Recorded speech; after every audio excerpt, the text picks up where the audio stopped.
નમસ્કાર, ભાર્ગવ જ્યોતિષ કાર્યાલયના YouTube ચેનલમાં આપ સૌનું હાર્દિક સ્વાગત છે.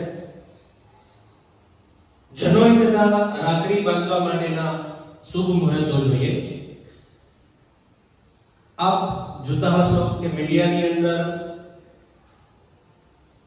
જ્યોતિષ શાસ્ત્ર અનુસાર, ધર્મશાસ્ત્ર અનુસાર જનોઈ બાંધવાના અને રાખડી બાંધવાના ઘણા બધા મુહૂર્તો ઘણા બધા વિદ્વાનો આપી રહ્યા છે.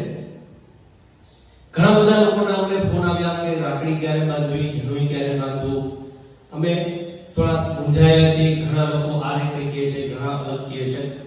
તો ખરેખર જનોઈ ક્યારે પહેરવી, જનોઈ ક્યારે બદલાવી અને રાખડી ક્યારે બાંધવી એનું સચોટ માર્ગદર્શન અમને આપો.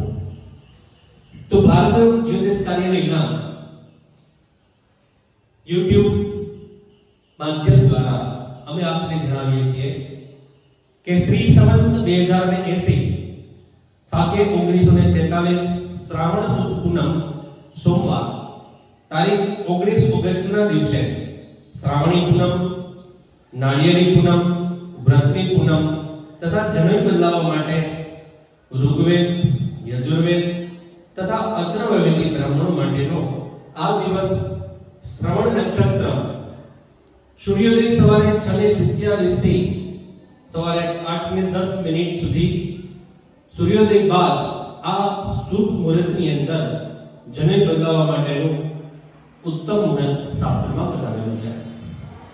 ત્યારબાદ શુભ ચોઘડિયું સવારના 9:41 થી 11:17 સુધી છે.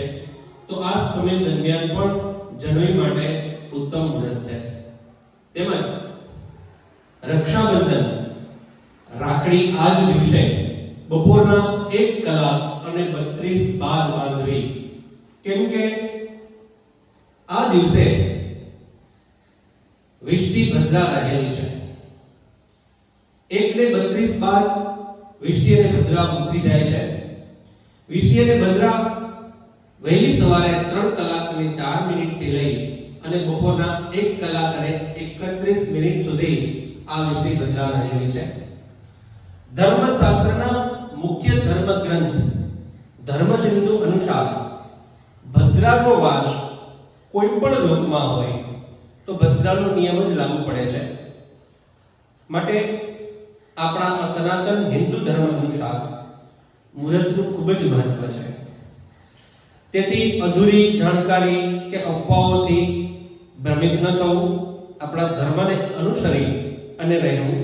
કેમ કે આપણા શાસ્ત્રમાં કહ્યું છે કે ધર્મો રક્ષતિ રક્ષતા, ધર્મ જ આપણી રક્ષા કરે છે, ધર્મ જ આપણને બચાવશે. માટે રક્ષાબંધન એટલે કે રાખડી બાંધવા માટેનું શુભ મુહૂર્ત બપોરના 2 કલાક અને 29 થી રાત્રિના 8 કલાક અને 41 સુધી ચાલ, લાભ, અમૃત અને જલ ચોઘડિયા છે.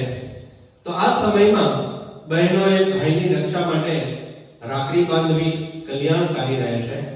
તો આ શુભ પર્વ જનોઈ તથા રક્ષાબંધનના તહેવારોને આપ સૌ ખૂબ આનંદ ઉત્સાહપૂર્વક મનાવશે એવી આપણા આ ધર્મશાસ્ત્ર અનુસાર જનોઈ અને રાખડી બાંધવાનું મુહૂર્ત ભાર્ગવ જ્યોતિષ કાર્યાલયના YouTube માધ્યમ દ્વારા અમે જણાવી રહ્યા છીએ.